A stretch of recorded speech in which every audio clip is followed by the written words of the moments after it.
Let's talk reactive. Hey guys, hello. Thanks for joining us, everyone. I think we're ready to get started here. So I'm Dave, I'm the community lead at Reactive Network, and I'm joined again here by Rong and also by Daniil. Welcome, guys. Would you like to give us a little intro and just let everyone know what your role is on the Reactive team? Shall we start with Rong? Yeah, hello everyone. I hope you can hear me properly. I put on a new mic, but I am Rong. I'm the CEO of PARSIQ. We are building Reactive Network.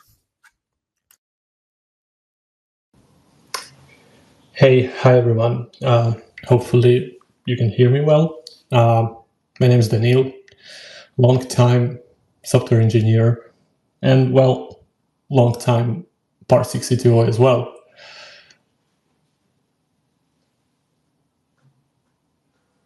All right, nice. So we've got the two big guns of PARSIQ here today, and Reactive Network, of course. So let's just get straight into things, I guess. So our testnet launched earlier this year.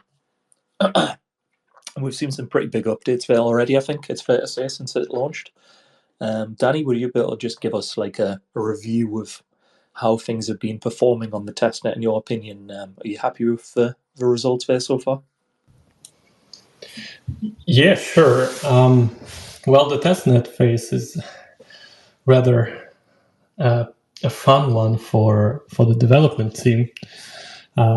We definitely had the giant takeaways from the whole phase that we've been running since, and what was that, May or whatever it was, since we rolled out first bounties and etc. And it turns out if you give something to people, everything that can be broken, they will break it, and you will have to face the consequences of that. But for us, it was great time in a sense, because we've been we were able to fix just a tremendous amount of things that basically touched every part of Reactive Network, of its consensus, and how the callbacks work, and how the this event relaying works, and all this.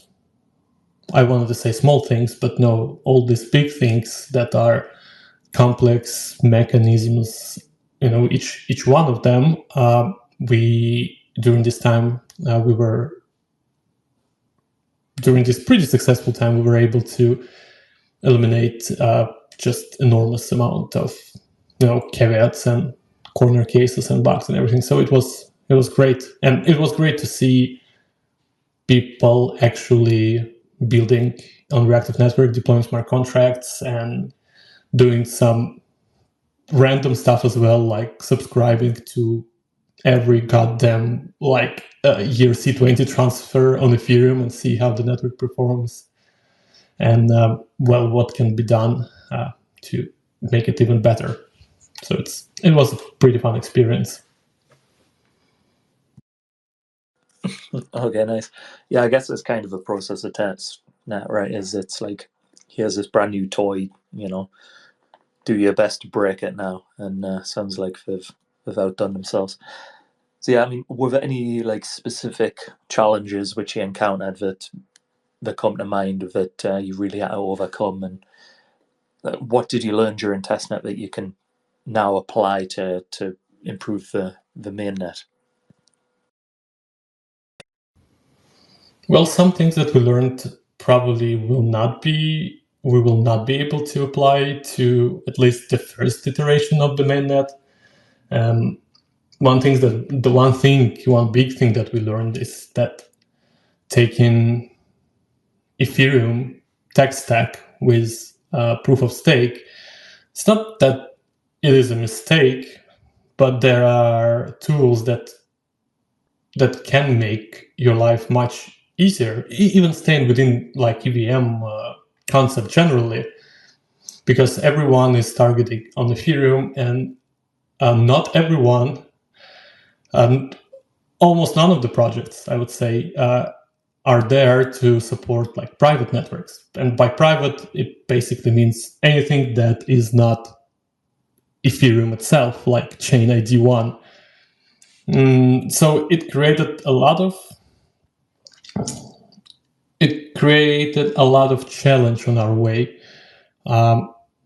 Definitely learned a lot on this way as well. Probably starting from zero would not take it again, but now at least I want to say we've seen it all, but I'm afraid it's very far away from seeing all. But we still built like a very solid experience in this like last year, and something that we've been building reactive. So maybe not like directly, like from technical standpoint, not directly, taking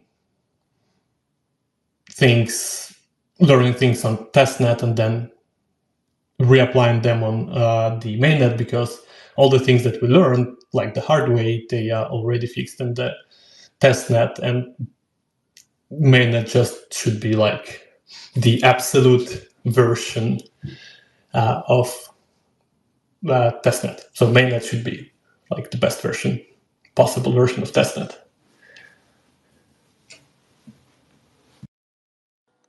Yeah, sounds good. So I guess that brings us to what everyone's waiting to hear about, really, which is mainnet, obviously. So we might as well just jump straight into that. So Danny, what's the current status of mainnet? How prepared are you for mainnet launch? Are we getting close? You are never prepared for that. But I know that's not the kind of answer people seek. But that kind of answer I will not give as well. We still have multiple streams running day and night because there's like a lot. There is Node itself and the validation, and then the like hardware part, because you have to set up an actual an actual validation network, and then there are other things that people want to see, is like swap and bridge and the staking and yada yada. So there's a lot of things going on right now. All of them nearly finished, and I hope that we can actually roll out mainnet very, very soon. Yeah, I don't think we're ever going to be at the point where we're exactly ready, like you say. I think because there's always going to be unknowns come up, and it's always going to be a process of like constant iterations. We've seen that from other chains, but so I guess what I'm asking is like, what's mainnet going to look like at launch, for example? Which chains would you care to theorize, for example? Which chains might we see at launch on mainnet initially? Well, it's to some extent an open question, because we can connect pretty many of them, and talking. First of all, we talk about like for the starters, we definitely talk EVM only at the mainnet date, and then I should mention probably that every integration, like bringing new blockchains into our ecosystem, is also like hype and marketing opportunity. And why I mentioned this, there is probably no point trying to launch day one with every single network in existence, and we rather have it slow and steady. Keep this networks coming to our ecosystem slowly. First of all, we don't want to break the reactive generally, and for that you should do things gradually, and then it opens a lot of like marketing opportunities as well. But I know I'm a bit digressing from your initial question, but I think we will launch with the big. I want to say 5, no, but the normal stuff: Ethereum, Base, BNB, Polygon, Arbitrum. The biggest names anyway that will be home to like 95% of blockchain projects, EVM projects out there. So okay, yeah, I think that makes a lot of sense, and I think you're making a good point as well that obviously launching on new chains offers great marketing opportunities at the same time, and you can kind of only focus in so many areas at one time when you're thinking of marketing, ecosystem, etc. That you can't focus on every single chain and every single project at the same time. So starting at one point and moving your focus on to one chain to the next chain to the next chain can actually make a lot of sense. So yeah, I think that that sounds good to me. What I wanted to talk about a little bit as well was staking. So we've mentioned before that obviously this is a proof of stake network, and I know a lot of people may be interested in the idea of acting as a validator on the network, staking, earning fees. So is that something that will be available at some point in the future? When should people expect to see that? Is that something that might not initially be available, at least, is fair to say?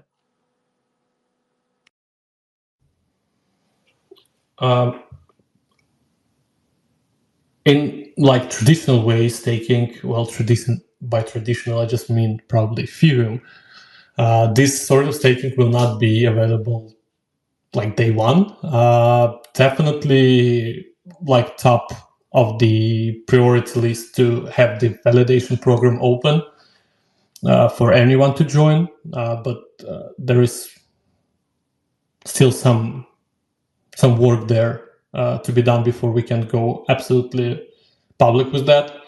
But at the same time, we will have staking program like day one for Reactive Network generally, which is like revenue sharing program from the network validation. Yeah, if I may add to what Danny has said. So for staking, obviously this is a decentralized network. We do want to open it up for people to actually openly come in and set up their own nodes, set up their own validators, and join the validator network. As what Danny said earlier, it will be beyond mainnet launch. On mainnet launch date, how it look like is that there will be a closed validator network at the beginning.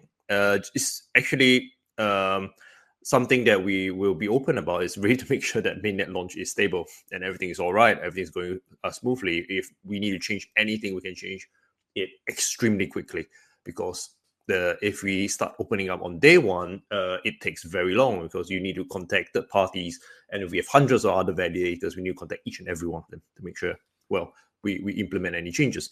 Once it is stable, it will start opening up.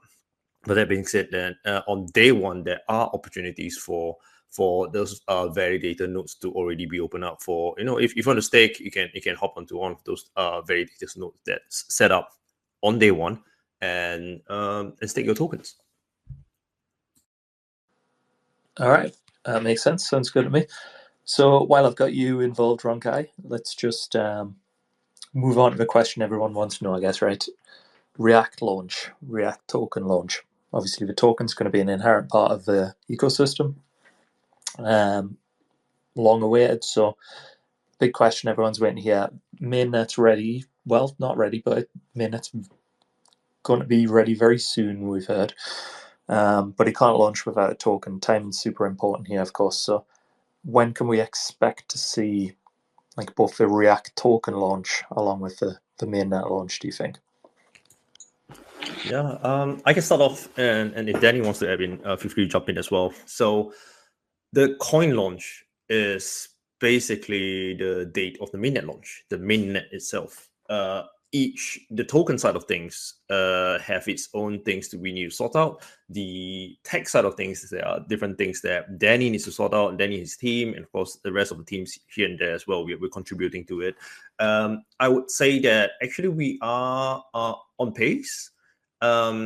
The coin side of things is probably where there are a lot of things that are out of our control. So we are talking to centralized exchanges. I think from a lot of experiences from other projects, and we've looked across, I think we rather make sure that the launch itself is perfect. Like the launch is extremely important.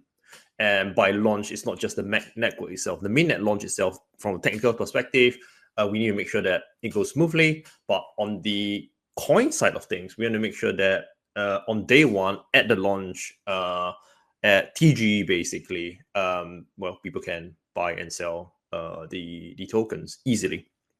And that's something that we want. We are working with exchanges, and that's something that we are working towards. On day one, React will be on at least one new exchanges, probably more. And that's something that we want to make sure that goes out. And that's also why this thing is a little bit of back and forth between us and exchanges. We're deep in working with them. I don't think it's going to drag out. It's going to come very soon. But because it's also out of our hands, not 100%, because when they ask us to give inputs, we will jump on it and we give it to them as soon as possible. But once we have a date, in fact, we might have a date in probably a couple of weeks. And then we let people know, like, okay, this is it. This is where on the token side of things, they're sure and we can launch. But obviously, the token side of things will need to match up with the technical side of things, and then you'll be a perfect mainnet launch. So right now, this is a situation that we have, and I think it's extremely exciting. And it goes on to more things which we will talk about later. For example, with the existing token, and how does it relate to React token? But what we want to do is to make sure that at day one, there are even more opportunities to gain access to liquidity for the coin itself. We want as many people, developers or otherwise, to be able to actually gain access to the coin. And you have the coin, you can interact with our network. Okay, gotcha.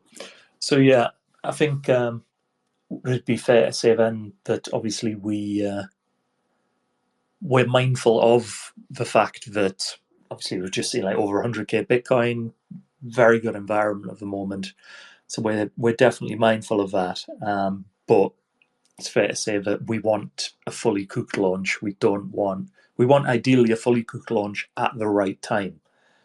We don't want a half-cooked launch at the right time. We definitely don't want a half-cooked launch at the wrong time. But it's definitely necessary to make sure the launch is fully cooked at this point. Definitely. I think there's a window. Beyond the window is not ideal. So I think the committee at least can be assured that we are looking at the window and we want it to happen within this window. There is a very nice window we want to go for. The narrative of the market changes as well. And very quickly, we want to catch the wind. It's kind of like in the age of sails, people were sailing around in ships that they need to wait for the wind, right? And there are seasonal winds in tropics going on to subtropics. It's the monsoon seasons and all that, and it is kind of predictable on that side. In this space, nothing is predictable, but you can sort of forecast based on what you understand and what you read into it. And I think we've been into this for quite a long time. We know what we're doing, and I think the discussion with exchanges has been going on for quite a while. This is not something that we need to launch now and therefore we talk to them. Actually, has been going on for a while, and therefore we internally, I think we know there is a certain date. It's not a specific date. There's a certain like a couple of weeks that it will happen. We just need to confirm it with exchanges. Once we know, and Danny's side say, yep, this is a go on the technical end. Mainnet launch, the token is available, so anyone can get it. At the same time, anyone can interact with our mainnet. That is the day that we will choose. All right, nice. I think actually that sailing's quite a good metaphor for crypto in general. I think it's like a good dollop of sort of science and experience, a bit of guesswork, and a decent little bit of luck to go along with it. We've also got some, for anyone worrying about the launch date, we have got some information we'll talk about in a little while as well, I think, which helps to sort of frame things in a way you needn't worry about it really. But just initially, I want to talk a little bit about the swap specifically, just so we can put this in a proper context. So firstly, we've discussed like mainnet launch sort of estimates, but in terms of the swap, when should we expect the swap to take place? Would this be, in your estimates, would this be basically at the same time as mainnet launch? Would this be later? What should people expect on that end? The technical side of things, Danny probably can share more. But I think on the I would say that the non-technical side of things is expected to be on mainnet launch day. Yeah, it makes sense for that, because at mainnet launch, that's also where you can interact with the mainnet, and that's also where you can, you can get the coin directly, or you swap directly from existing PRQ tokens, and then you have it. You have your React coin. That's in terms of timeline, it should be mainnet launch day itself. I think the swap mechanism, we can talk about it as well. I think we do want to explain a little bit deeper into the swap mechanism. I think that's something that existing, I would say, the community will be interested in as well. If you're holding on to PRQ, you're like, hey, this is great. How is it going to look like? I can break it down into sort of a couple of things. It's going to be a two-way bridge, which means you can swap PRQ to React. You can swap React to PRQ. It's up to you. The reason why we're doing it this way is to make sure that there isn't a price difference. At the beginning, there will be, but there will arbitrage, and then it will equate out. But it makes a lot more sense for it to be constantly, equatable, just to make sure that things don't drift apart, because liquidity does shifts over time. And the most important thing is also that there will always be people, and I suspect actually quite a sizable group of people who are holding on to the token. They have not looked at it for 3 years, and maybe they come back. If they're lucky, they come back 2025. If you're unlucky, maybe they come back 2027, and then they are like, oh, what's going on? I forgot I have this. What should I do? The bridge will always be there. That's the whole point. And we want to make sure that you, not just the bridge is there, you have full flexibility in terms of do you want to swap, do you want to sell, do you want to buy, etc. And that basically on day one there'll be maximum liquidity in the space, because if you're still holding on PRQ, you can do whatever you want with it as well, because the swap is both ways. Okay, perfect. So that's a decent bit of a change from what we'd initially talked about. And I think we'd initially thought it would be a one-way swap. You might lock your tokens, but a two-way swap's quite a different prospect. Obviously, we've always talked about the fact that this would be a one-to-one swap from PRQ, but I think the fact that you make it two-way, and as Ronkai just mentioned, also there's no deadlines on when to swap. This is an open window, really, so you're not going to have to worry about, coming back to this in a year and realizing that now you've missed the opportunity to swap and you're holding an old token.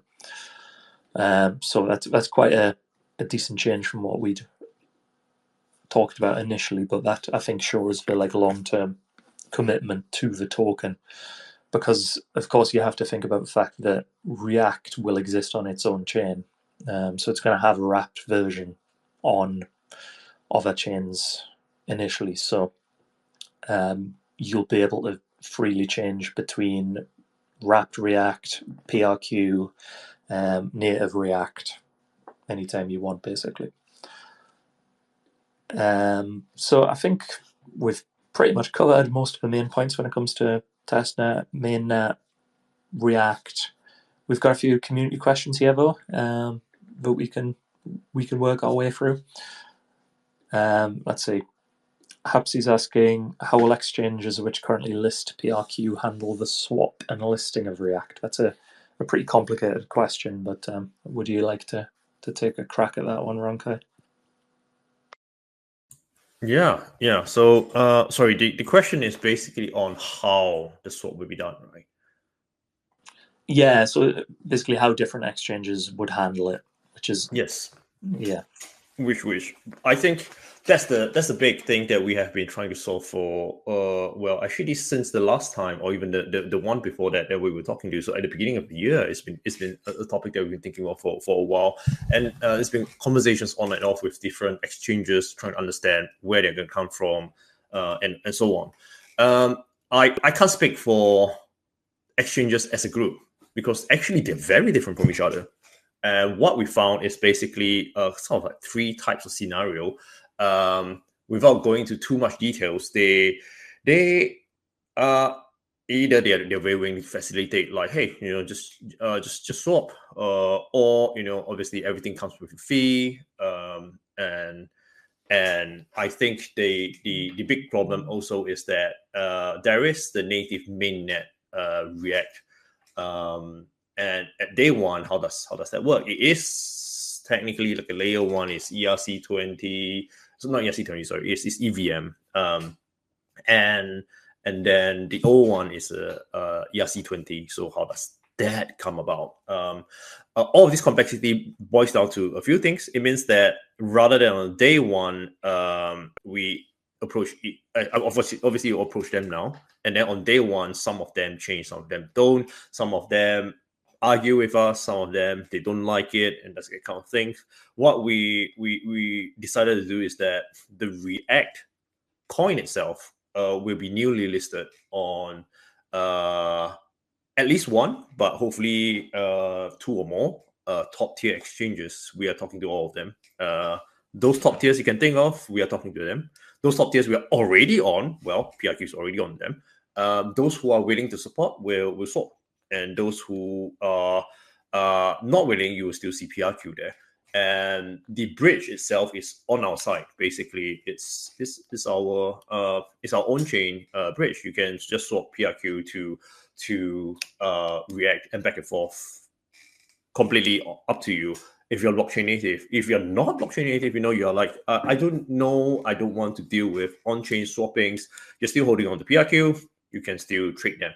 That's completely available, and that means that on day one, the current supply of PRQ, total supply is 310 million of the PRQ will be interactable with the bridge that we set up, and on the other end of that bridge is 310 million React tokens. Those are locked, and it's just 1:1. That's it, and that will make things so easy. If you're holding on to PRQ, you don't want to swap, go ahead and you can trade it. You can do different things with it on exchanges if you want to, but those tokens obviously cannot interact with our mainnet reactive network. The mainnet reactive network only takes the mainnet React token, React coin, as a guest.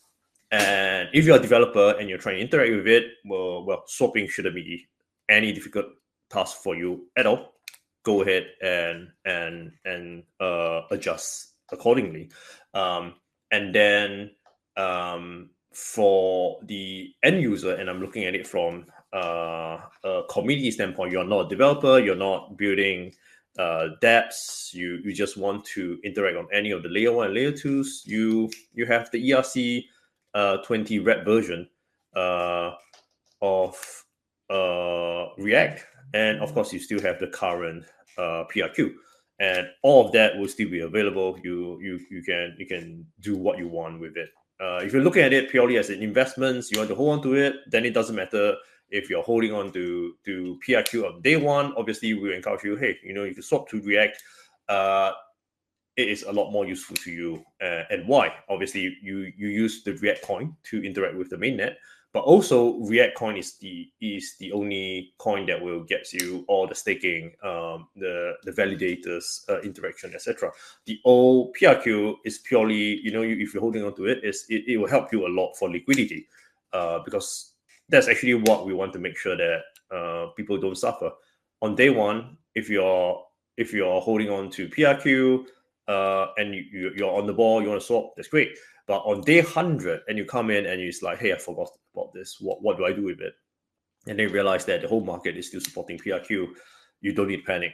And then on day 1000, it's still around, and you don't have to panic. That's the benefit, and that's actually from very community-centric approach that we've always been acting on in Reactive Network.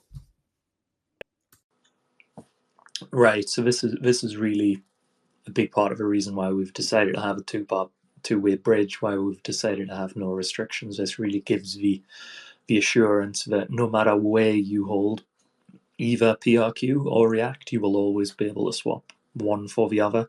So regardless of the situation with any given exchange, you're not going to be just stuck with a token you don't want to hold. You'll always be able to swap that, and you'll always be able to access liquidity to either buy or sell that. You did answer this question a little bit, Rong Kai, but I'll just tackle it quickly since it touches on something you've mentioned already. Madrad asks, what price will React be at launch? That's one question, I guess. And which token will we receive? So you mentioned that there's going to be an ERC20 wrapped token and the native token. Will there be the two available at launch? And what should people expect in terms of like React price and price discovery?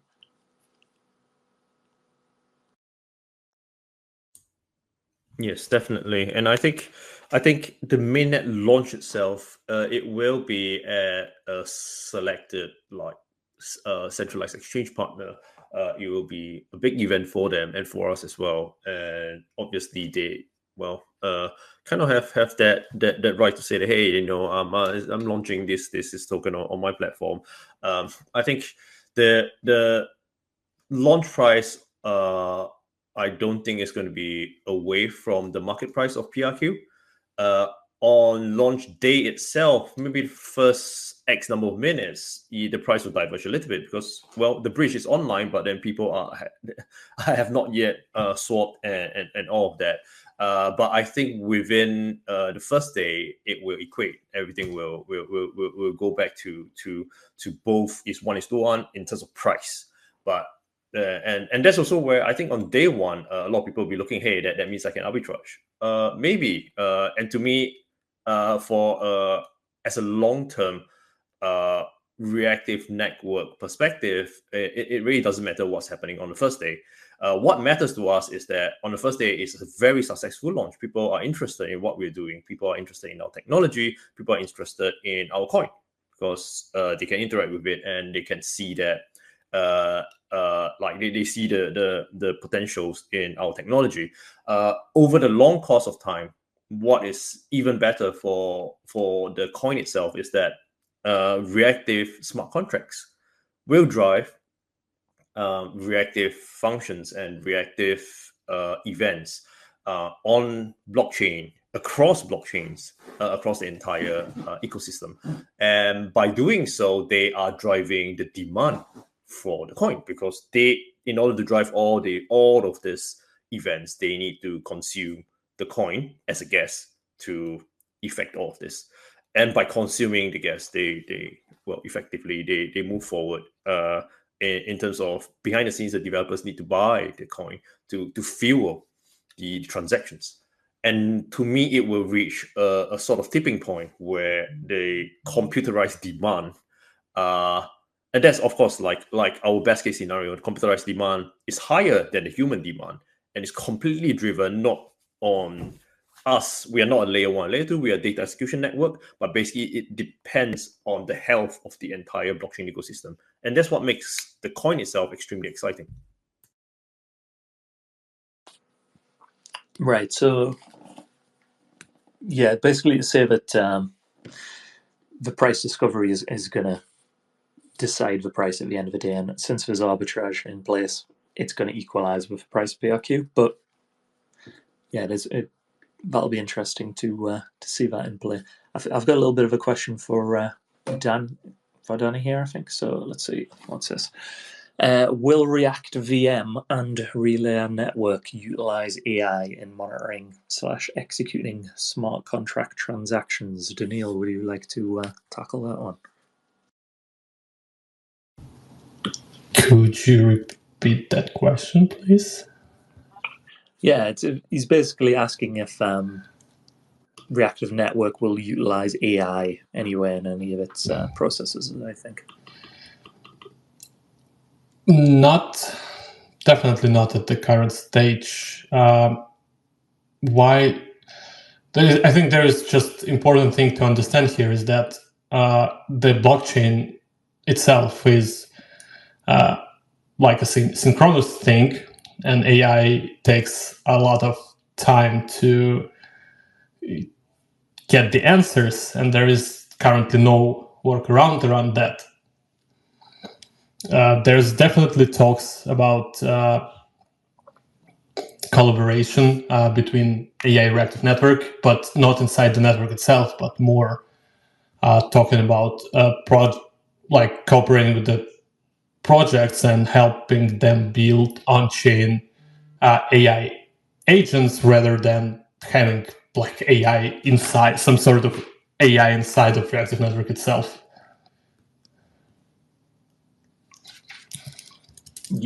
Yeah, so would it?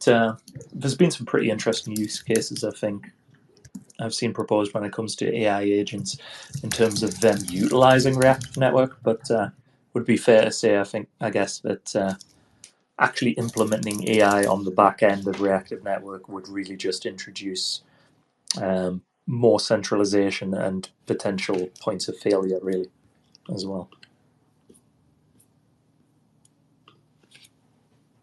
So yeah, let's see what the next question is. I guess this is one for you, Ronkai. They ask, will DEX liquidity be added for React?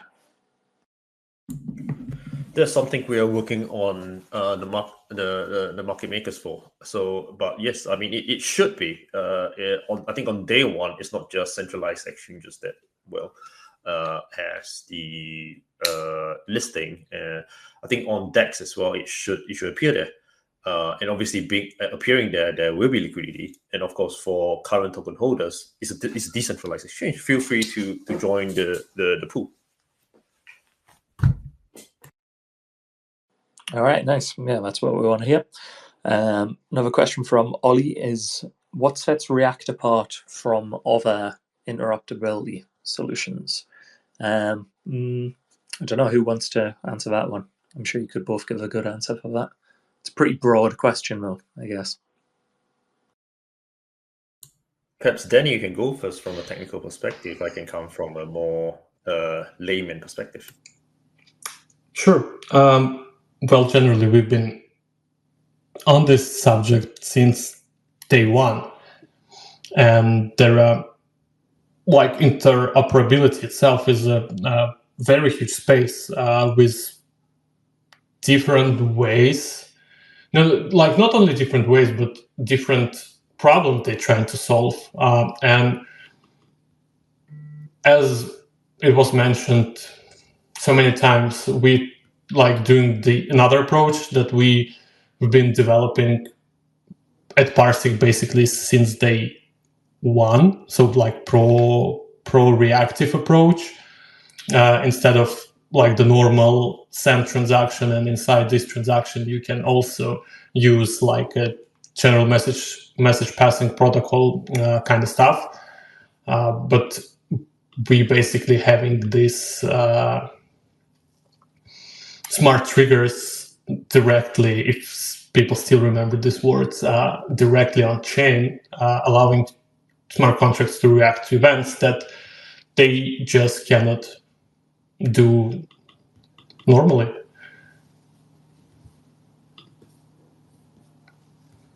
All right, thanks, Tony. Let's see, I've got one more question, and then I think we can wrap things up. I'll ask. Sorry, Ronkai, did you want to add something? Yeah, I can add to what Danny was saying. So I think Danny gave a very good breakdown, a technical breakdown of what we're doing. from a technical perspective, but it's very easy for a layman to understand where he's coming from. So I said it I think in a couple of different events, and I think I said it in one of the AMAs as well. But I always like to draw analogies, and just imagine, even if you come into this space and you're interested in crypto technologies, but you know nothing, you know zero about crypto technologies. Just know that blockchains are islands because they are not supposed to talk to each other. They are blockchains.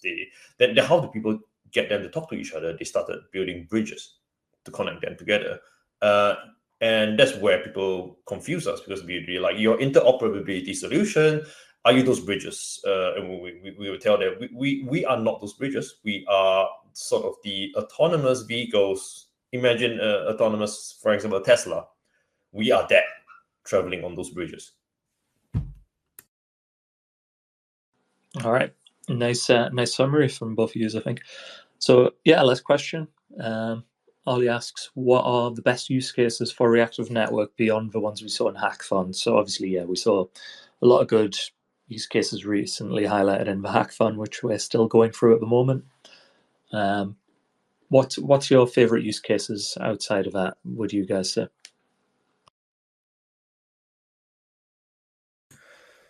I always like to think about the possibilities, the furthest that we can go. And recently I've come across a few things that are extremely exciting. They're exciting not just because they are trying to use blockchain technology. They are exciting because they are trying to solve real world problems. And that's where I think we form the center stage of it. Right now, if you're a developer or you're just a business, you're trying to build something, and you look at, okay, there's also this hype about blockchain technology. Then we look at it, and then you realize that, blockchain technology is kind of slower than Web 2 or cloud data and the typical internet. Blockchain technology is kind of unwieldy to build on. Why isn't there if this then that? I always take for granted that my code can look out for things. Just be reactive, and therefore, and that's the reason why for the past 10 years or so, we haven't really seen real commercial adoption of blockchain technology. They look at it, they try it, and then they're like, this doesn't make sense. There's too much artificial. To them, it's artificial because they're used to something that's better, which is Web 2. And then look at Web 3 and they say, Web 3 technology doesn't seem to be mature enough for me to just use it like that. We are basically filling in that gap. We are now going to make on-chain technologies, reactive. Any code that you build on us are reactive. And that's why we call ourselves Reactive Network. And therefore, it has now become possible for them to come in. I would like to give a few examples. For example, I've been talking to a company here near where I am, and they're interested on remote contracts. So it's like, okay, remote contracts in the actual commercial sense. If you're a remote worker, you will totally understand what I'm talking about. You sign some contract, maybe you're based in US, and you sign some contract with a company that's based in China or in Vietnam. And you're supposed to deliver A service, and they're supposed to give you B payment as a result of service. You sign it, great. And you, maybe because they are based in Vietnam, so the contract says that any arbitration will be from the courts in Vietnam. And you did your job, and they refuse to pay you. Now, are you going to go to Vietnam and sue them? It is actually extremely difficult. And there are a lot of remote workers that have all these problems. And so they're trying to look at blockchain technology because it is immutable, because it is decentralized, and because it is easy to sort of find a neutral third-party kind of arbitrator into this. They want to build all of that technology in, and they see Reactive as the center to actually making this technology work on-chain. Without it, it will just be, you might as well build it off-chain. There's no point using blockchain. And they wanted to use blockchain especially because of the arbitration part. They see it as a cross-border possibility where maybe things can be locked in. There's a dispute, the money is already locked, and there's a neutral arbitrator who can come in and do that. And there's a lot of other different use cases, of course, but this is really like the best possibility. I find it extremely exciting because this is very real. This is real world. And I'll leave you guys thinking about it. There's a lot more possibilities. Think about all the pain points that you have right now. Think about, I can just start a startup, build it, not on blockchain, but on Web 2. I sign up to Google Cloud, AWS, and I can build something if I know how to code. If I don't know how to code, I can hire someone that can build it for me. And then ask yourself, hold on a moment, can I actually build it on blockchain? And that will make it even better. This is where Reactive comes in, and we can make it work, and therefore it will be better because now it is possible to build it on blockchain. And I'll leave it at that from that, the highest possibility. Danny might have some thoughts on this as well. Well, honestly, you covered it pretty extensively. Like from technical standpoint, I'm just excited by the chain that can kind of operate in the not opposite direction, but from very different perspective than usual EVM, but still keeping all the security and performance and all other traits of EVM itself, and being a tool that like wide community of developers can use day one without additional and steep learning curve, like people who trying to build on different tech stacks like Solana and Sui and other stuff.